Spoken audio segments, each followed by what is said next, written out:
सुरेंद्र, क्या ये पॉसिबल है कि उनसे बातचीत हो पाए? हालांकि वो अभी चार्ज लिया है उन्होंने और थोड़ा मुश्किल है, लेकिन अगर कोशिश करिए कि अगर उनसे बातचीत हो पाए।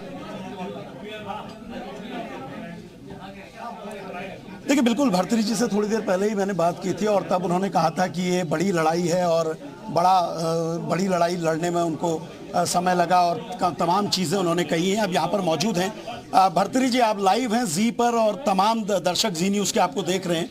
कैसा आपको लग रहा है? एक लंबी लड़ाई आपको लड़नी पड़ी और आदेश ऑर्डर आपके हक में हुआ। संतोष है। आपने एक बात कही कि आने वाले जो आईएफएस अधिकारी होंगे उनको लेकर रूल्स और मैनुअल्स का पालन होगा। देखिए, जो आईएफएस काडर रूल्स हैं उसमें वन अधिकारियों को एक सुरक्षा कवच प्रदान किया गया है और ये जो निर्णय है उससे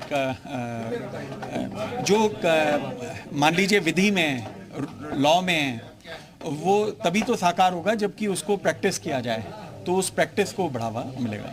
सर, एक आखिरी सवाल, क्योंकि आप जब विभाग के खिलाफ जाते हैं, शासन के खिलाफ जाते हैं, तो कई तरीके के प्रेशर्स भी होते हैं, तो ये सारी चीजें भी आपको झेलनी पड़ी होंगी। मैं ये नहीं कहूँगा कि मैं किसी के खिलाफ गया, मैं तो अपने पक्ष में गया।